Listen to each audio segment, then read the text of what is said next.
Hello, friend. This is Ryan Hicks of TalkToProfit.com. Today I want to talk to you about how winners win and losers lose. Which one do you choose to be?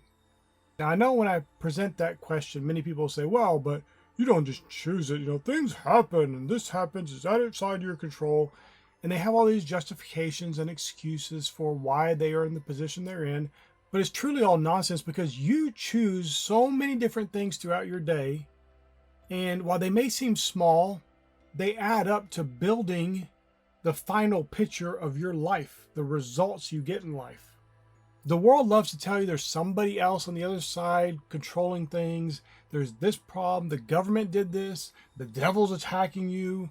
Whatever it is, there's your boss that's the problem. It's your spouse. It's your kids. They're holding you back. All these excuses. But the reality is you make a series of choices each and every day. You think a certain way each and every day, and it produces the results you get in life. Now, no one sits down and says, you know what? I think today I'm going to choose to be a loser. No one thinks about that.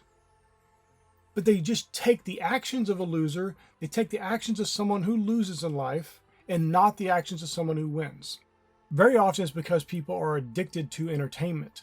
So they are so caught up in social media scrolling, watching this show, watching that show, watching this movie, playing video games, watching sports, doing all these things as a way of covering up the life they're living because they don't enjoy it. They don't like it.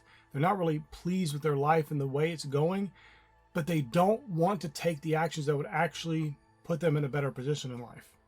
Because quite frankly, it seems hard. It seems scary. It seems like the unknown.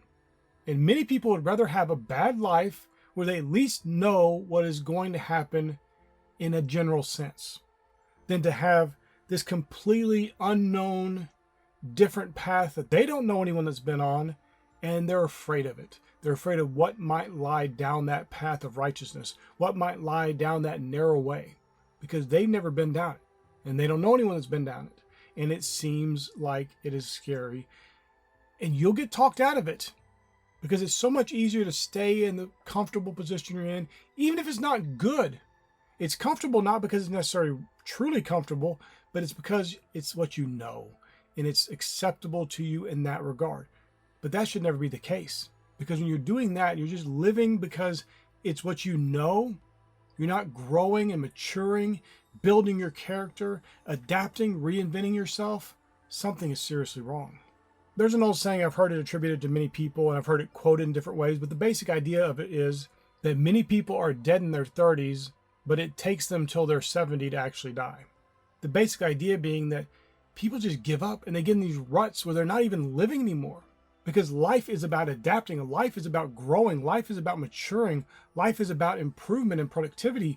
But if you look around, the vast majority of people are not improving. In many cases, quite frankly, they're getting worse. Each year, they're a little fatter. Each year, they're a little dumber. Each year, they have another debt. There's just one problem after another. That's not the position we want to put ourselves in.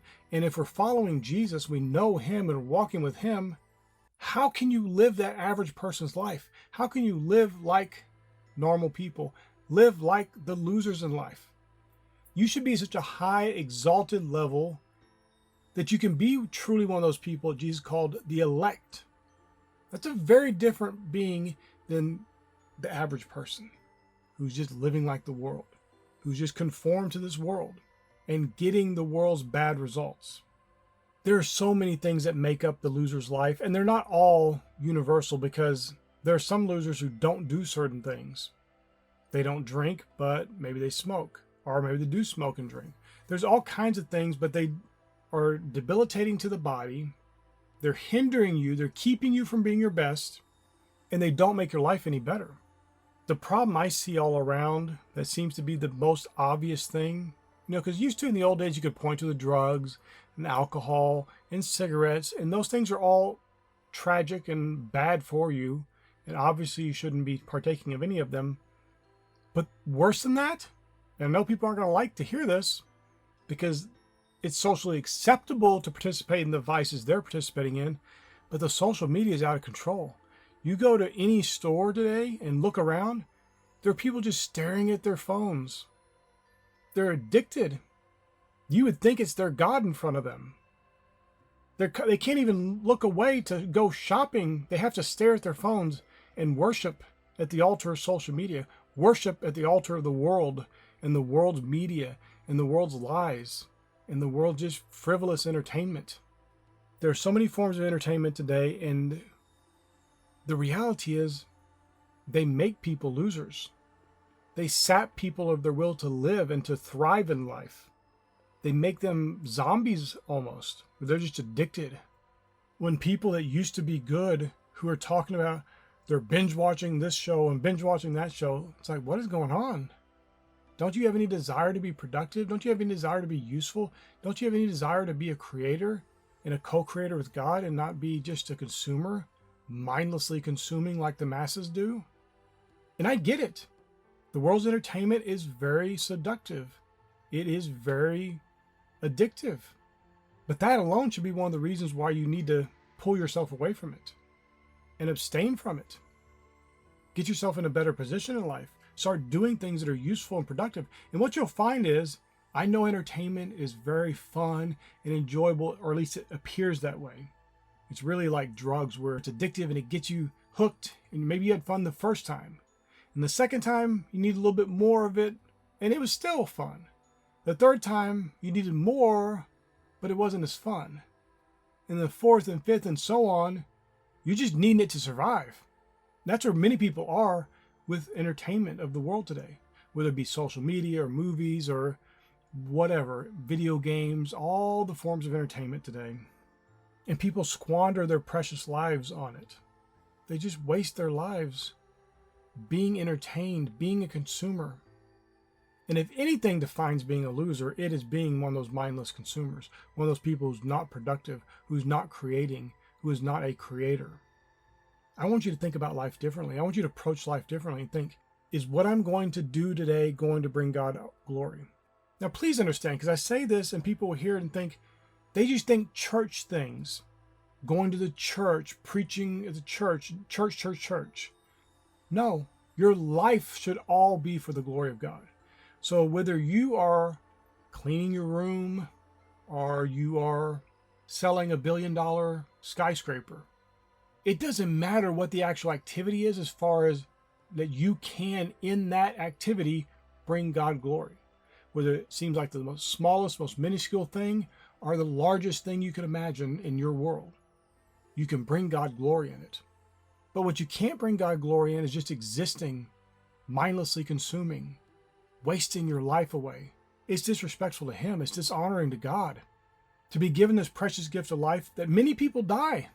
People die each and every day, and here you are with another day, and you're going to squander it? You're going to waste it being entertained?